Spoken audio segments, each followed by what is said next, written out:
Hello guys, Rosneft, Russia's largest oil company, newly sanctioned by the White House and constantly sanctioned by the Ukrainian drones, reported that during these 3 quarters of 2025, they lost 79% of their income. 79% during the first 3 quarters. But the fourth quarter of 2025 is already record-breaking.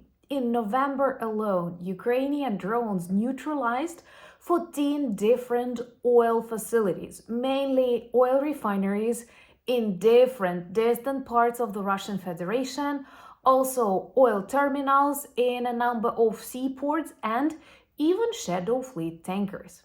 So during this first half of 2025, Russia already lost a lot, and their budget is not just empty, it lacks a lot of money, and debts of Rosneft, Lukoil, Gazprom are only growing. Here I need to remind you that before the full-scale invasion, these were the richest Russian companies, and they very vividly demonstrate what's happening to the Russian economy.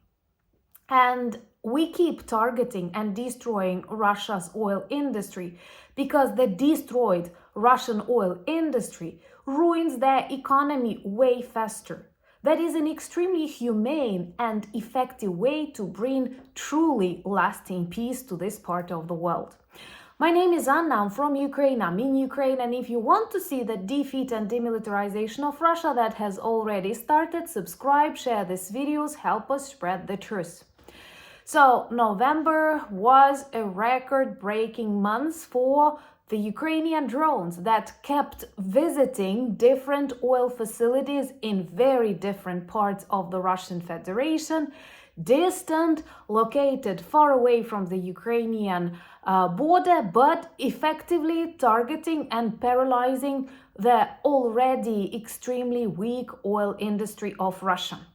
Once the symbols of Russia's wealth, Lukoil, Rosneft, Gazprom, demonstrate huge debts and are on the list of the biggest debtors inside Russia. Putin destroyed them.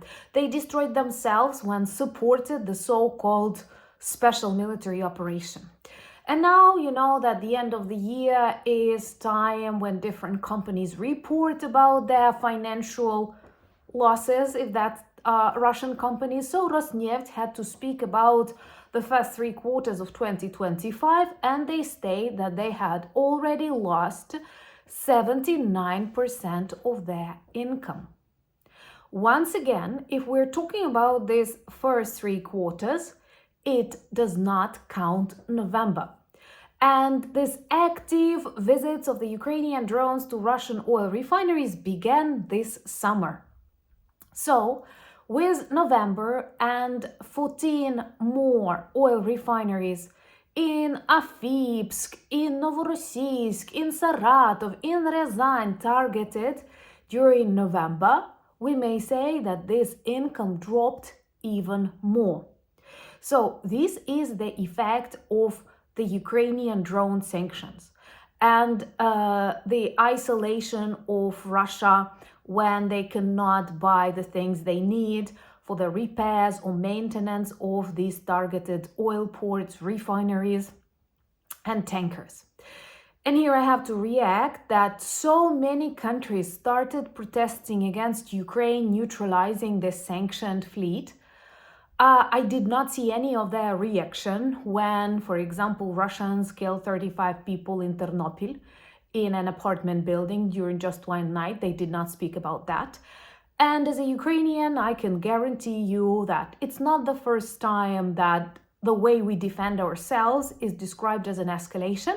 But when Russia destroys a dam or destroys a lot of Ukrainian families during just one day, it's taken as a new normal for my country. We will not accept that, and we will not act as some people want us, like surrender and accept what Russia does to Ukraine. No, the only way to stop this madness is to end Putin's regime. And that's exactly what we are working for, because it is 1000% dependent on the budget and the money that they have for the war machine. So the debt of Rosneft, of Lukoil, of Gazprom is only growing bigger. And what's interesting that Rosneft, for the first time in their business history, decided to hide this money transaction, like the movement of funds on their accounts, which only proves that the situation is way worse than they report. And now neither international experts nor Russian journalists have access to the real situation on their bank accounts.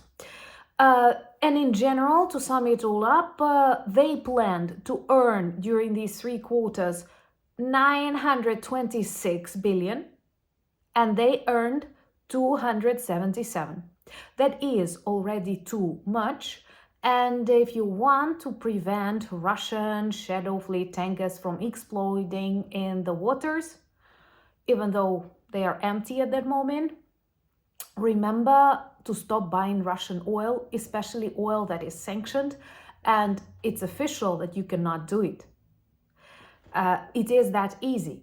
And so during this November and previous months, we managed to paralyze the work in a number of Russian fleets in Tuapse, in Novorossiysk, where they loaded that oil. And again, you may have countries like Kazakhstan telling us you should not do it because it prevents our businesses.